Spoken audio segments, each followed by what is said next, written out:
was a magical run. Oregon State's run did come to a close, though. A lot to be proud of. 67-61 at the hands of Houston.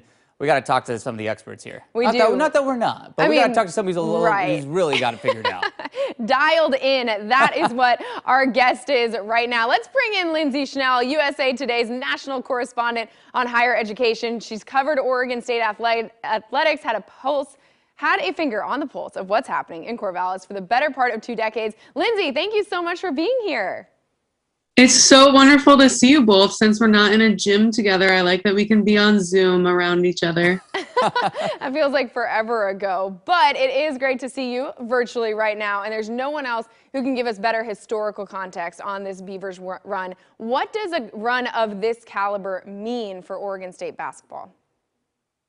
Well, I think the biggest thing that I want people to understand is that them losing tonight doesn't cheapen what they did. It doesn't change their legacy in any way. This was and is an incredible accomplishment for Oregon State and Wayne Tinkle.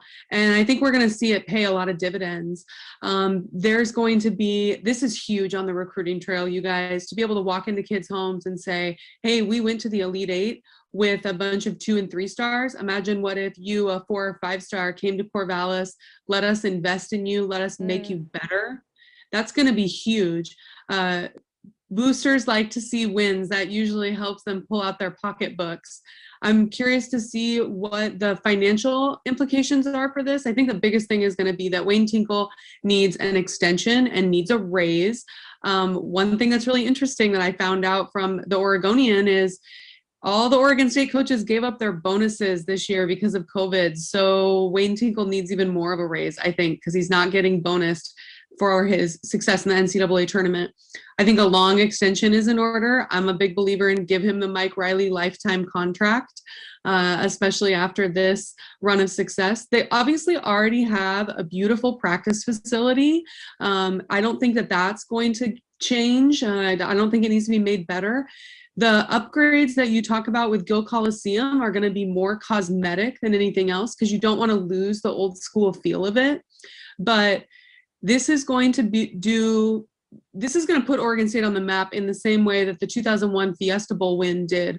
Obviously, Oregon State's success with back-to-back national baseball championships and turning into a powerhouse in college baseball is wonderful, but that doesn't bring in money. Men's basketball brings in money, and this is going to be huge also with prospective students. Kids want to go to a school where football and men's basketball are good. This is going to be huge for Oregon State in so many ways. All right, Lindsay, before we let you go, there's so much to talk about. You touched on so many critical points. You talked about the recruiting trail and what this does for Wayne Tinkle and his contract, which is something we will absolutely be keeping an eye on. I want to ask you, where does this rank among Oregon State athletics achievements? I mean, you have Oregon State baseball. You know, you talked about the 2001 Fiesta Bowl. Where does this land on your top 1, 2, 3 moments of Oregon State achievements? Well, you can't beat a national championship, and nothing will ever top. Well, I guess if they win like a football national championship or a basketball national championship, it would. But to me, it's still going to be Tyler Graham catching that final out in 2006 at the first World Series. But I think that this goes right next to a Fiesta Bowl win. I mean, the Elite Eight is really, really tough to do. And again, he did it with a team that no one expected. They were not favored in any game. I think that proves what a good coach Wayne Tinkle is. And I think this group in particular was very coachable. So I would rank it as the 3rd biggest achievement all time. I also think you have to understand that it's easier to win in baseball than it is to win in basketball, I would argue. And you see sustained success at non-Olympic sports in Olympic sports more often, and we're going to count baseball as one of them, even though they're not technically in the Olympics. You see sustained success in non-revenue sports more often. Really hard to have it in revenue sports. So it's so hard to win in the tournament. That they went this far is such an incredible achievement. And I can't imagine what Gill Coliseum is going to be like next season when they open. That when fans are finally allowed in, it's going to be crazy. I predict a sellout.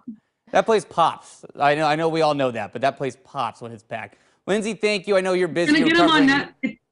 Oh, go It's ahead. going to get them on national TV more too. I think that's huge. That'll be big for recruiting. When you talk about games, too often the Pac-12 is stuck being played late at night when the East Coast is asleep. This will help. Yep. No doubt, no doubt. Lindsay, thank you. I know you're busy. I know you're covering the women's tournament as well. So I'll let you get to that. You can always follow her at Lindsay Schnell, USA Today national correspondent. Lindsay, appreciate it. So